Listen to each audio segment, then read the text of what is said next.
Welcome to For Every Response, the podcast from Emergency Services Times, sponsored by MSA Safety.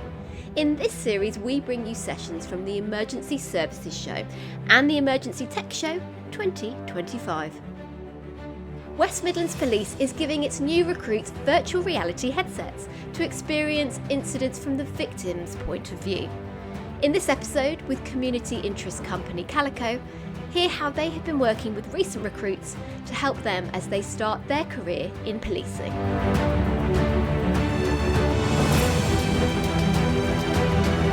Okay, so I'm Sergeant Laura Burke and I work within West Midlands Police, despite what the accent might make you believe. I work within initial training and we are the second biggest police force in England and Wales. We have around 8,000 members of police officers and 4,000 members of police staff.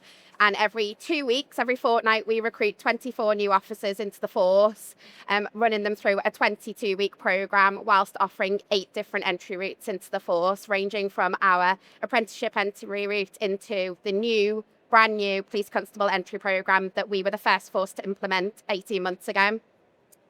So in 2020, obviously, the tragic murder of Sarah Everard brought to light the impact of violence against women and girls, especially given that it was at the hands of a serving Metropolitan Police officer.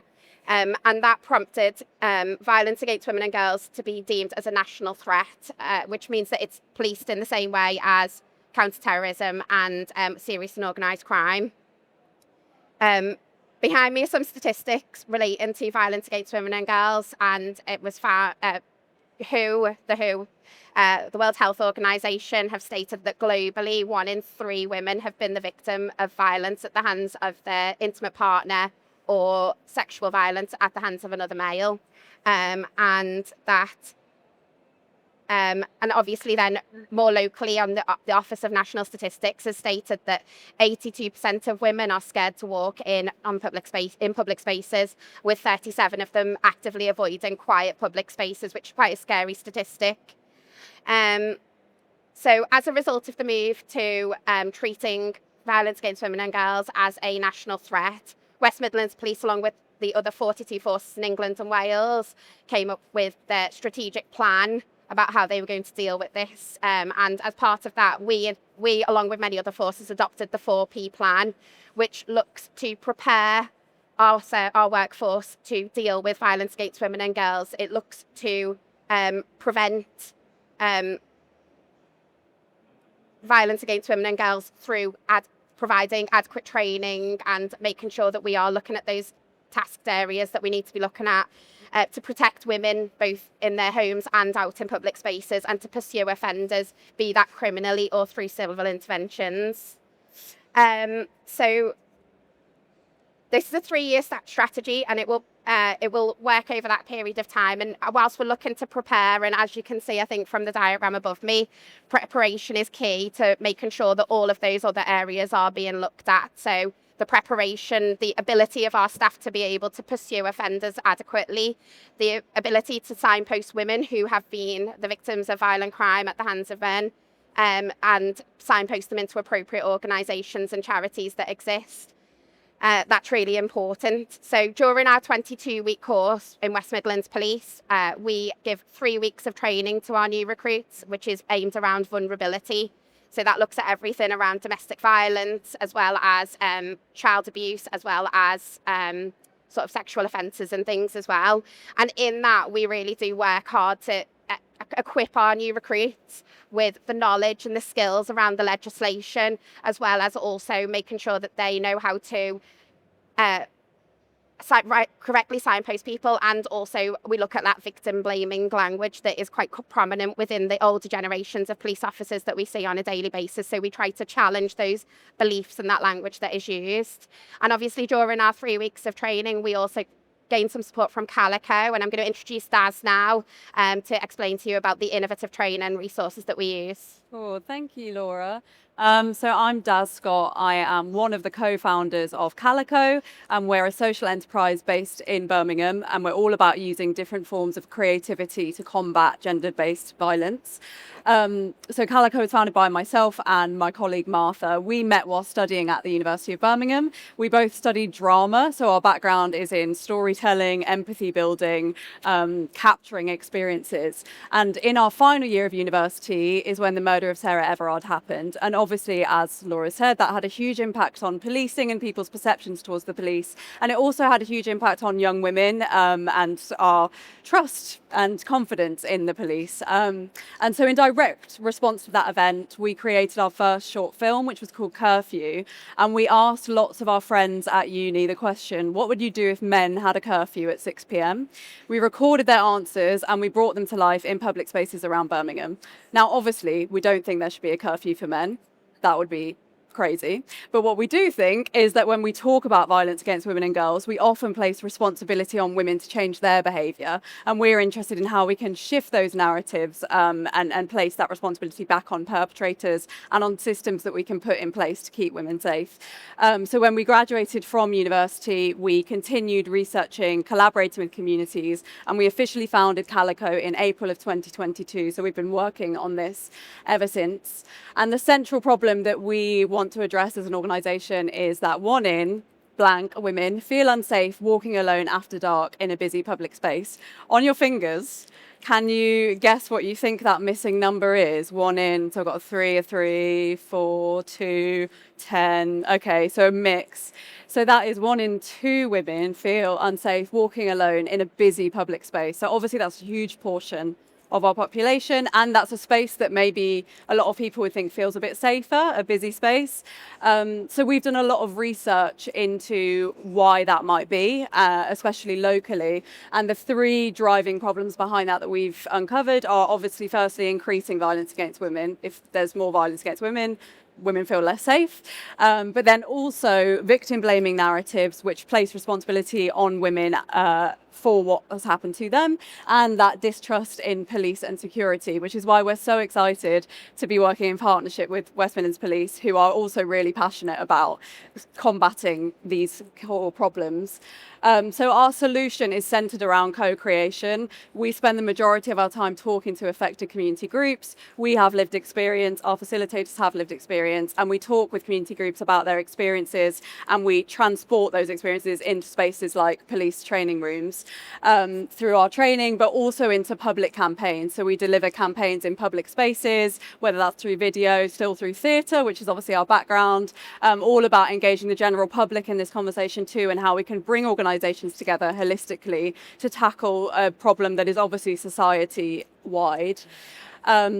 So our virtual reality empathy training, which is what we deliver to all West Midlands Police new recruits, was inspired by one of our focus group participants who said to us in a session, she's 19 years old, and she said, I want the police to have a moment of realisation, to see it through our eyes. I feel unsafe every day. And that has inspired our entire approach to tackling VAWG, which is built around empathy. So when we talk about empathy, what we mean by that is trying to put yourself in another's shoes to understand and or feel what they are experiencing. And we place a lot of emphasis on the trying. Obviously, a virtual reality experience isn't going to enable you to fully understand someone else's experience. Neither is a 3-hour training session, but the process of trying and of starting with empathy, we found is so powerful in facilitating victim-centered responses to violence against women and girls. So our virtual reality training tool places users, new recruits, into the shoes of a woman travelling through public space after dark. It was piloted at the launch of the framework that Laura was talking about before. So it directly aligns with those 4 Ps and that policing strategy. This is what it looks like. If it's, yeah. So the first thing you do is you choose which route you want to take home. So you can take the city, the taxi, the park, or the bus. The experience is hand tracked, so it's really user friendly. You don't have to use a controller. You just see your hands in front of you and you select the route that you want to take. And then in each of those settings, you are in a 360 video landscape with 3D interactive objects, which we talk about later on in the session and use as conversation points. So you hear throughout the experience, insights from our focus groups. You hear directly those verbatim voices, and you hear them talk about their experiences in different public spaces, but especially the things that women do in order to keep themselves safe, which builds an understanding of the impact of victim blaming and how a lot of women feel wholly responsible for their own safety, whether that's in choosing the right seat to sit on the bus, the right route home, or even how they dress, all of those kind of things that culturally we've come to accept as a woman's responsibility. So this will give an insight Touch which route you would like to take. The taxi scene. Obviously, in a VR headset, it's 360 degrees, so you're fully immersed. It's not quite the same on a screen like this, but just to give you an insight into what this looks like.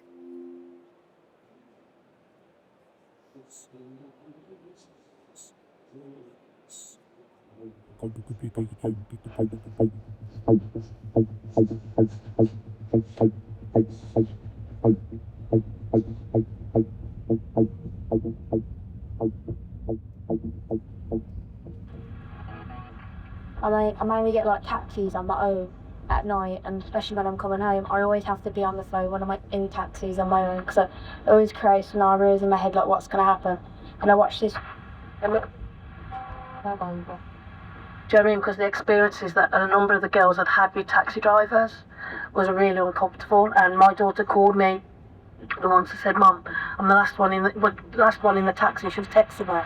I'm the last one in the taxi, and this taxi driver's making me feel really uncomfortable. I said, "Where are you there?"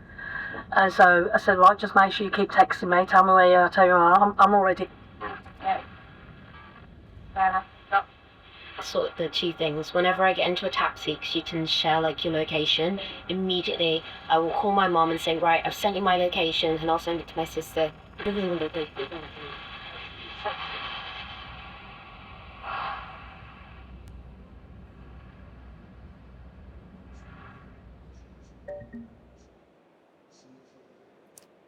So that's one scene from the VR. Hopefully you could hear some of those verbatim community voices in that clip.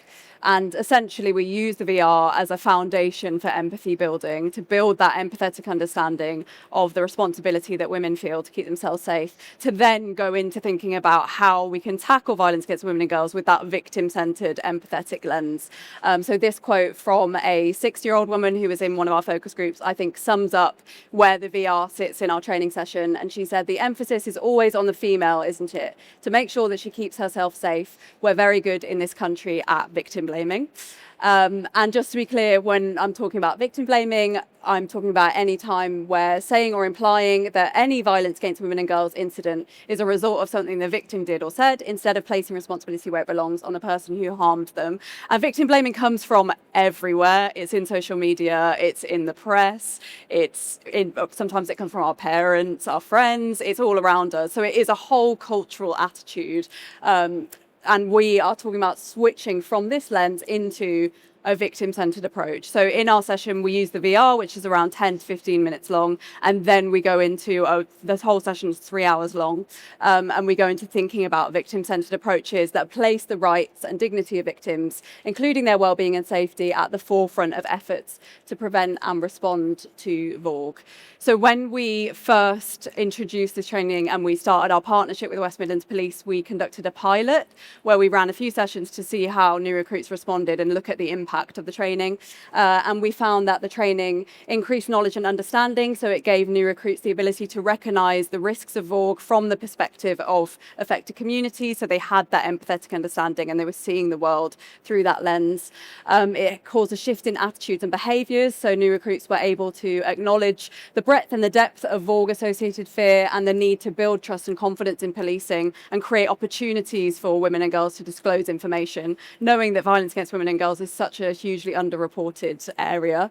And it also increased skills and abilities, so officers were able to tackle violence against women and girls incidents with that empathetic victim-centered approach, which we consolidate through practical scenarios that we then give them at the end of the session. Obviously, we are delivering this work to West Midlands Police, new recruits, so we are working this year with all new recruits for the years 2025 to 26. So we're in tally-ho around every 2 weeks, delivering to a new cohort. But we also deliver this more broadly to other forces around the UK and to different transport and security teams in the West Midlands, including Transport for West Midlands. We've worked with the University of Birmingham security team, West Midlands Railway, Combined Authority and British Transport Police.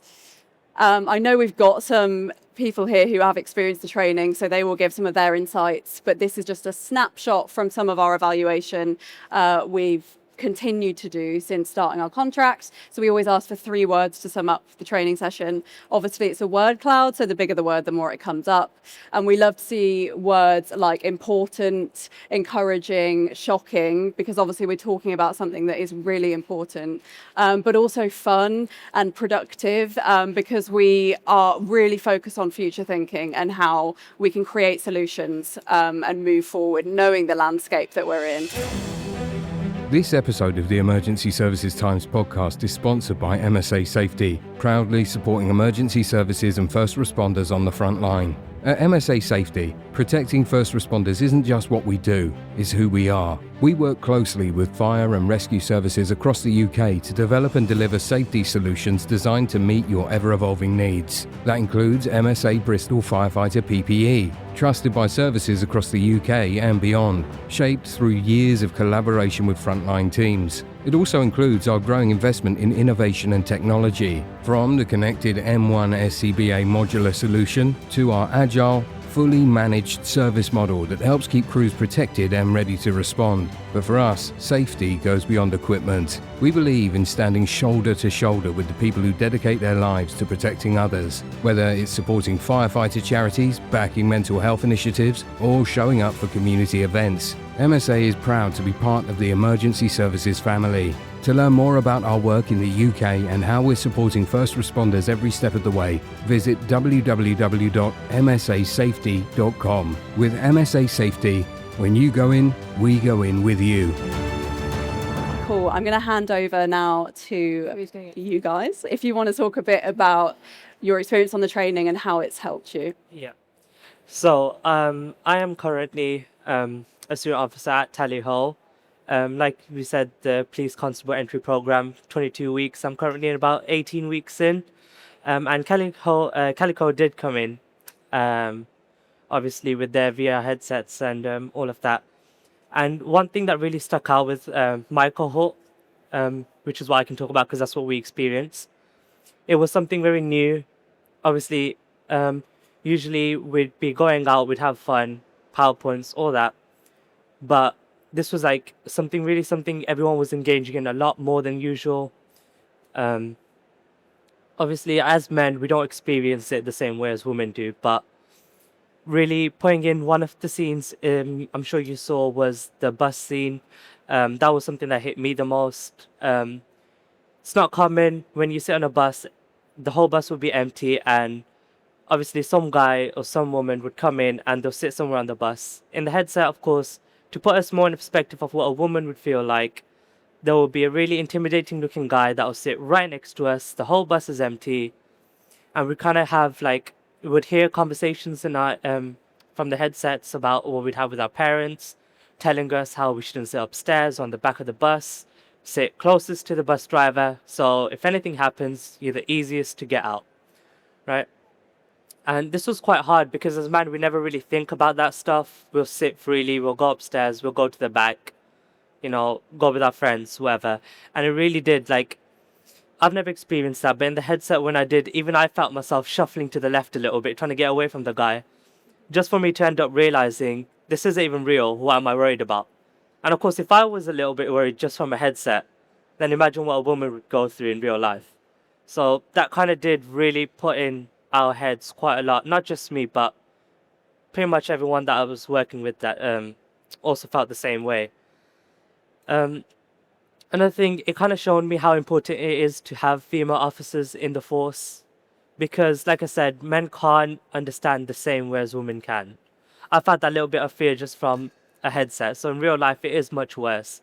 When you're talking to victims, it's not as easy because they know we don't understand them as much. So when there's a female officer talking to them, helping them, kind of builds more trust and confidence in the police for them to eventually speak out, report the crimes that they've been victims to, because a lot of the times they don't.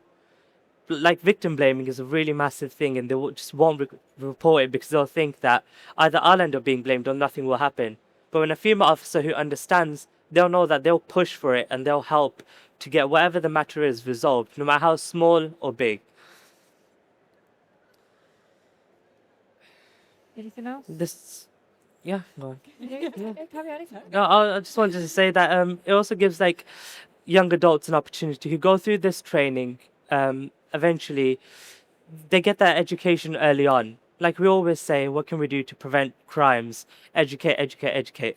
But when you're doing it to new recruits and obviously young adults, it helps them understand how a woman would be feeling. And it gives them that awareness as they grow up, as they go through life. Even the slightest actions like staring at a girl in the street, on the bus, in town centre for that extra 2-3 seconds, how uncomfortable that might make them. And it kind of helps us to set in, and we'll know where some sort of limit lies. So I think that's quite important, especially as officers, so we understand these things a lot better now. I personally definitely do. Well, thank you. Yeah. Hi, I'm Tara. I'm one of the students currently based at Calico. Prior to me coming over as a police officer, I worked in the control room, which you can imagine majority of the calls for service we had was violence against women and girls, and domestic related incidents. So a lot of the stuff we did, we would hear from the victim themselves with their voices. But moving over as a police officer, I didn't really understand the impact of a victim, how they would feel in incidents like this. So sitting with the headset on myself and actually sitting in the taxi, sitting on the bus, and realising exactly how the victim has felt has made me realise that women don't necessarily speak about how they feel. So they will quite happily sit in a taxi on their own to go home, but won't openly say exactly how they feel in a taxi. And I myself, I've sat in a taxi and thought, okay, I'm not comfortable with this. And listening to it on the headset, whether it be on the bus, walking in the park, something that we as women do on a regular basis, is maybe have that a little bit more of an understanding that moving forward when speaking to victims, I can put myself in their shoes, and whilst talking to them, me asking them questions to find out what's happened, I can understand how they feel at the same time. And I think this massively moving forward, whether it be male officers or female officers doing the training, I think it will massively help us improve how we deal with victims moving forward, and what we can do in the neighbourhood to help make the awareness out there a little bit more, whether we do stuff in the neighbourhood, the community. Do you want me to say anything else? Cool. I'll go off on a So tangent. much. Yeah, I think we've got time for some questions, but that's go our off on a contact tangent. info there. This was a really fascinating subject, and really interesting. One thing, I will go to the floor in a minute, but earlier on today we had a session from the College of Policing about neighbourhood policing, about the new programme of training that's coming out. So does this? I'm just curious. Does this slot into that programme of training? Currently, it doesn't. Not at the moment, no. Okay. So West Midlands Police are the first force to take up this training, I've got obviously, which is great for us because it's our home force. Yeah, So yeah. it's a nice place to start, but Right. we're looking to roll it out to more forces. Yeah. Okay. But within West Mids at the moment, it won't form part of our neighbourhood policing Right. portfolio Right. at present. At the moment. Okay. it's- Fair enough. It's Yeah. focused purely with our new recruits at the moment. Oh, okay. Whereas the other ones, yeah. existing stuff. Yeah, got you. Yes. Okay, fair enough. But I think what was talking to me was the fact that in neighbourhood policing, they were talking about the kind of different types of skills that you need today to do neighbourhood policing. And this feels like an excellent way to be able to educate people in some of those quite difficult skills, actually. Absolutely, yeah. Yeah. Okay. Very valuable. Brilliant, brilliant. I think we did have some questions, yes? I'm Amy. I'm from the Maritime and Coast Guard Agency. I can see why this is really effective. I think I've mastered like the right amount of eye contact to make on the street. And I'm teaching my child the same thing. And there's like a book now on tricky people that you teach like 5-year-olds. So I totally get that. But I'm afraid I'm going to ask you a really practical question instead. To create a VR video like this, in terms of funding, like, is it expensive? Is it time consuming? Like, how quick is it to put something together like this? Is it a long lead time? Is it hard? So it costs about 50k. This one was funded by the UKRI's Innovation Department, so through Innovate UK.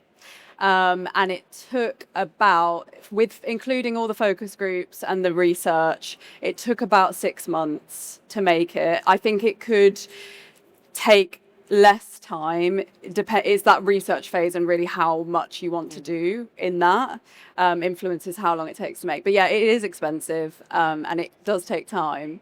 But obviously it's worthwhile. And once it's created, you then have that as a resource. I was going to say it's something about measuring the value of the impact it has and the effectiveness as a training tool compared to that development. And presumably once you've done one almost as an organisation, the next one perhaps you would do more quickly because you learn lessons from the first. Yeah, maybe. Thank you for being transparent with that. Yeah.